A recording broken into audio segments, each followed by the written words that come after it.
Bonjour à toutes et bienvenue sur ma chaîne Pimp ta santé. J'y parle perte de poids, énergie, santé et bien-être. Alors aujourd'hui, je vais vous parler d'un élément qui est pour moi déterminant et pourtant qu'on n'aborde pas souvent dans la perte de poids. Pour moi, c'est déterminant pour ne pas reprendre les kilos qu'on a perdus parce que bien souvent, le problème, c'est pas tellement de les perdre, c'est surtout de ne pas les reprendre. Et donc aujourd'hui, je vais vous parler de la création des habitudes. Parce que si vous n'arrivez pas à créer de bonnes habitudes et surtout si vous n'arrivez pas à les pérenniser, on est d'accord que vous allez invariablement rechuter. Mais d'abord, qui je suis pour vous parler de tout ça? Eh bien, je suis Ludivine Courcelles, je suis masseur kinésithérapeute, ostéopathe, certifiée en naturopathie, et j'ai aussi un diplôme universitaire en micronutrition, alimentation, prévention santé. Alors devinez quoi, je vais certainement enfoncer des portes ouvertes en disant ça, mais si vous ne changez pas vos habitudes, il n'y a rien qui va changer. Avec les mêmes habitudes, vous obtiendrez les mêmes résultats. Mais avec de meilleures habitudes, tout est possible par contre. Et c'est pour ça que j'aime bien dire que si on veut des résultats qu'on n'a jamais eus, il va falloir faire des choses qu'on n'a jamais faites. Et c'est même Albert Einstein qui l'avait formulé comme ça. Lui, il avait dit, la folie, c'est de faire toujours la même chose et de s'attendre à un résultat différent. Donc tout ça, en gros, ça veut dire la même chose. Ça veut dire que il faut changer des choses. Et alors, il y a une erreur qu'on fait souvent, c'est de surestimer l'importance d'un moment qu'on pense déterminant, comme ce morceau de gâteau auquel vous avez résisté, et de sous-estimer l'utilité d'apporter des petites améliorations au quotidien, comme par exemple boire ses 1,5 litre d'eau par jour, marcher 30 minutes par jour ou se reposer quelques minutes au calme. Et donc il va y avoir 4 grands problèmes à régler quand on veut créer des habitudes plus saines. Le problème numéro 1, c'est que les personnes qui réussissent et celles qui échouent, elles partagent les mêmes objectifs, c'est-à-dire perdre du poids. Mais si elles n'ont pas les mêmes résultats, c'est que l'objectif en lui-même, c'est pas le plus important. C'est le système de petites améliorations continues qui fait qu'on obtient un résultat différent. Par exemple, c'est quoi la différence entre un footballeur professionnel, je sais pas, de Ligue 1? Je dis ça, j'y connais rien en foot, hein, mais je sais que, par exemple, Cristiano Ronaldo, c'est quoi la différence entre un joueur lambda de Ligue 1 et Cristiano Ronaldo? Eh bien, c'est que Cristiano Ronaldo, lui, il a une routine d'entraînement et d'hygiène de vie hyper millimétrée et à laquelle il ne déroge pas. Et c'est ça qui fait la différence à la fin entre les bons, les très bons et les très très bons. Et vous l'aurez compris, il ne suffit pas de vouloir, il faut faire, il faut passer à l'action. Le problème numéro 2, c'est qu'atteindre un objectif, ça n'est qu'un changement momentané. Imaginez par exemple que votre chambre soit en désordre et que vous fixiez comme objectif de la ranger. Eh bien, si vous mobilisez l'énergie pour ranger vos affaires, vous allez avoir une chambre propre pour un temps. Mais si vous conservez les mêmes mauvaises habitudes qu'auparavant, c'est-à-dire de ne pas ranger régulièrement, de ne pas faire le ménage régulièrement, enfin bref, tout ce qui conduit au désordre de la chambre, vous trouverez rapidement un nouveau tas de fouillis en attendant un regain d'énergie pour vous remettre à ranger. Vous voyez un petit peu la similitude avec le régime yo-yo? Régime yo-yo, c'est la même chose. Vous allez mettre des choses en place hyper drastiques, vous allez perdre du poids forcément parce que vous allez vous affamer, vous allez atteindre votre résultat, ou peut-être même un petit peu avant, vous allez vous dire «Ah ça va, je peux me relâcher un peu», pouf, vous allez reprendre vos mauvaises habitudes, il va se passer quoi? Vous allez reprendre le poids que vous avez perdu. Vous allez faire l'effet yo-yo. Donc en gros, vous êtes condamné à retrouver le même désordre dans votre chambre ou à retrouver les mêmes kilos que vous avez perdus tant que vous ne changerez pas les moyens que vous utilisez. Parce que vous aurez traité un symptôme sans régler la cause. Et vous aurez compris que c'est le gros problème dans la perte de poids. Vous n'utilisez pas les bons moyens, vous ne les rendez pas durables parce que la plupart du temps, vous utilisez des moyens que vous ne pouvez pas tenir sur la durée. Donc vous mettez tout un tas de choses en œuvre et quand vous avez atteint l'objectif, vous arrêtez parce que ce n'est pas des choses que vous pouvez tenir sur la durée, vous revenez à vos anciennes habitudes et puis vous reprenez les kilos que vous aviez perdus. Donc atteindre un objectif, ça ne change votre vie que momentanément. C'est le côté paradoxal de l'amélioration. Nous pensons que nous devons changer nos résultats, mais les résultats ne sont pas le problème. Ce que nous devons vraiment changer, ce sont les moyens qui produisent ces résultats. Donc afin de vous améliorer pour de bon, afin de perdre ces kilos pour de bon, ce sont les moyens que vous utilisez que vous devez changer. Traitez les causes et les conséquences se résoudront d'elles-mêmes. Problème numéro 3, ce sont que ces mêmes objectifs, ce sont des obstacles à votre bien-être. L'hypothèse implicite derrière tout objectif est la suivante. Une fois que j'aurai atteint mon objectif, je serai heureux. C'est le problème de l'idée reçue selon laquelle le bonheur est un objectif à atteindre et non pas un chemin. Et vous êtes toujours en train de reporter le bonheur à la prochaine étape. Pensez toujours que vous serez plus heureuse quand vous aurez 10 kilos de moins. Pensez toujours que vous serez plus heureuse quand vous gagnerez 1000 euros de plus. Ce qu'il faut savoir, c'est que les objectifs, en fait, ça crée un conflit, soit. Soit vous atteignez votre objectif et vous réussissez, soit vous échouez et vous êtes déçu. Vous vous enfermez dans une vision très étroite du bonheur. En plus, ça n'a aucun sens de limiter votre satisfaction à un seul scénario, lorsqu'en fait, il y a plein de chemins qui mènent au succès. Encore une fois, adoptez une approche axé sur les moyens. Lorsque vous appréciez plus le processus que le résultat, avec les femmes que j'accompagne, j'aime bien leur dire qu'on fait un voyage ensemble et qu'on va prendre un chemin. Et il faut vraiment apprendre à apprécier le chemin au lieu de se focaliser sur la destination, c'est hyper important. Et lorsque vous appréciez plus le chemin que la destination, vous n'avez pas à attendre pour vous donner la permission d'être heureuse. Vous pouvez être satisfaite chaque fois que le moyen que vous utilisez fonctionne. Et un moyen peut fonctionner sous de nombreuses formes, pas seulement celle que vous envisagiez en premier lieu. Et d'ailleurs, c'est Lao Tse qui a dit « Il n'y a point de chemin vers le bonheur. Le bonheur, c'est le chemin. » C'est tellement vrai. Et donc effectivement, moi j'aime bien dire aux femmes que j'accompagne que plutôt que de se focaliser sur l'objectif qui est de perdre 10, 15, 20 kilos, il faut essayer de se focaliser sur le chemin qu'on emprunte ensemble. Et vraiment pour savoir apprécier tout ce qu'elles vont y découvrir, tout ce qu'elles vont découvrir avec moi.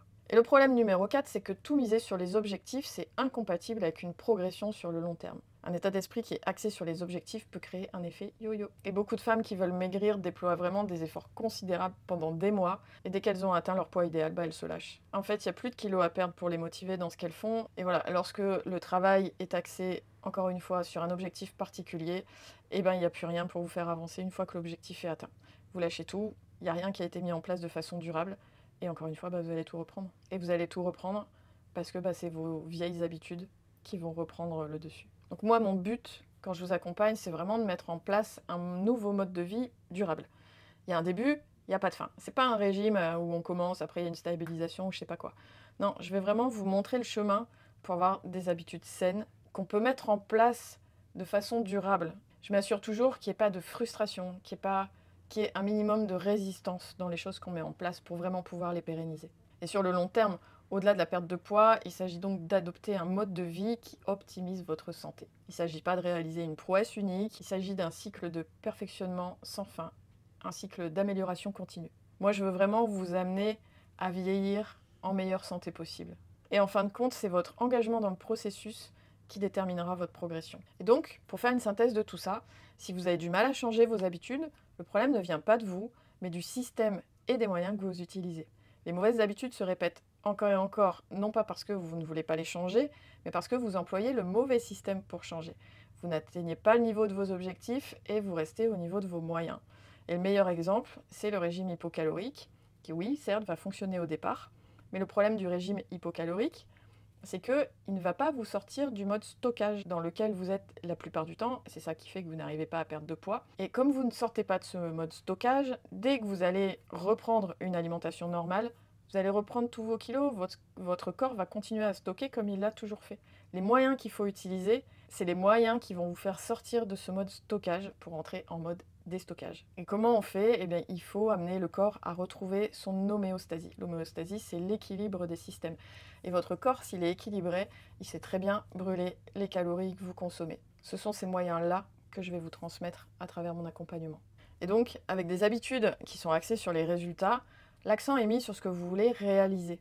Mais avec des habitudes identitaires, l'accent est mis sur la personne que vous voulez devenir. Et ça fait une énorme différence. Parce qu'un comportement qui ne vous correspond pas ne durera pas. Vous aimeriez avoir plus d'argent, par exemple, mais si votre identité vous pousse à consommer plutôt qu'à créer, vous continuerez de dépenser au lieu de gagner votre vie. Vous souhaitez être en meilleure santé, mais vous continuez à privilégier le confort à la réussite. Et donc vous serez plus volontiers dans votre canapé plutôt qu'à la salle de sport. Il est difficile de changer des habitudes si vous ne changez jamais les croyances sous-jacentes qui ont conduit à votre comportement passé. Vous aurez beau vous fixer des objectifs et définir un nouveau plan, si vous ne changez jamais qui vous êtes, vous n'atteindrez jamais vos objectifs de manière durable. C'est une chose de vouloir être une personne, c'en est une autre d'être cette personne. En fait, le véritable changement de comportement repose sur un changement d'identité. Vous pouvez prendre une habitude parce que vous êtes motivé, mais vous y resterez fidèle uniquement si elle fait partie de votre identité. N'importe qui peut se convaincre d'aller à la salle de sport, n'importe qui peut se convaincre qu'il faut manger des sardines le matin. Mais si vous n'y croyez pas réellement, vous aurez toujours des difficultés à l'appliquer dans le temps de manière durable. Les améliorations, elles vont rester temporaires tant qu'elles ne feront pas vraiment partie de votre identité.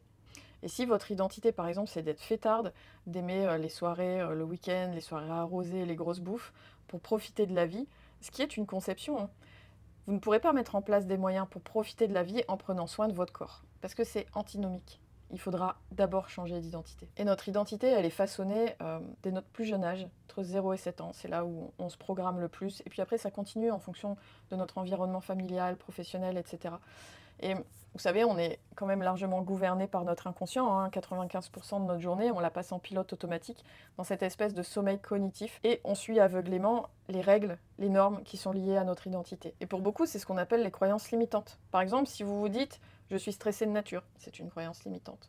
Je ne suis pas du matin, c'est une autre croyance limitante. Je ne suis pas doué en sport, je ne suis pas discipliné. Mon cerveau ne fonctionne pas sans sucre. Tout ça, c'est des croyances limitantes. J'ai besoin de terminer mon repas sur une note sucrée. Ça n'a pas de fondement, en fait. Donc tout ça, c'est des croyances limitantes qui ne peuvent être changées déjà qu'à partir du moment où on s'en rend compte, où on en prend conscience. Et le principal obstacle au changement positif à tous les niveaux, individus, équipes, société, c'est le conflit d'identité. Prendre de bonnes habitudes, ça peut sembler tout à fait rationnel, mais si elles entrent en conflit avec votre identité, avec qui vous êtes, eh ben vous ne pourrez pas vous mettre en action, ou pas durablement. Et donc à partir de là, eh ben, le progrès, ça nécessite le désapprentissage. Il va falloir déconstruire ses croyances, ses habitudes, pour ensuite construire la meilleure version de vous-même. Vous devez modifier en permanence vos convictions et développer votre identité. Et votre identité, ensuite, elle émergera de vos habitudes. Les croyances ne sont pas innées, comme je le disais tout à l'heure, elles sont acquises. Et toutes les croyances, y compris celles qui vous concernent, elles sont acquises et conditionnées par votre expérience. L'environnement familial, personnel, professionnel. Et plus vous répétez un comportement, plus vous renforcez l'identité qui est associée à ce comportement. Et attention, il existe aussi le biais cognitif de confirmation. C'est un mécanisme cognitif qui consiste à privilégier les informations confirmant vos idées préconçues ou ces hypothèses, et à accorder moins de poids, ou même carrément à ne pas voir les hypothèses et les informations qui ne sont pas en faveur de vos conceptions. Et ça se traduit par une réticence à changer d'avis. Par exemple, si vous pensez que vous avez besoin de sucre pour avoir de l'énergie, vous allez remarquer tous ces boosts d'énergie juste après avoir mangé quelque chose de sucré. Mais vous ne remarquerez pas les coups de mou qui surviennent 2 heures plus tard. Et donc, pour changer qui vous êtes, il faut changer ce que vous faites. C'est un processus simple, en 2 étapes.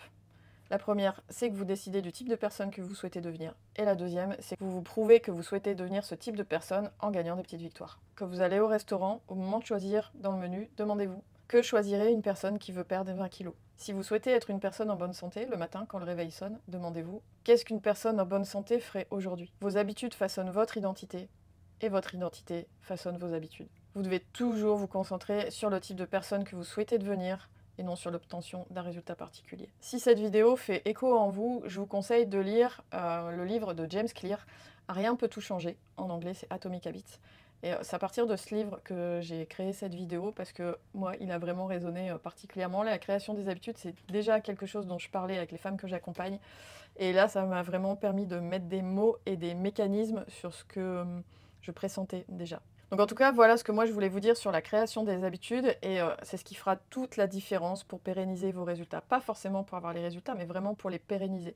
Que ce soit pour de la perte de poids ou pour tout autre projet hein, d'ailleurs. Et c'est surtout ce qui va vous permettre de mettre en place les bonnes choses pour préserver votre santé, pour vivre le plus longtemps possible en bonne santé.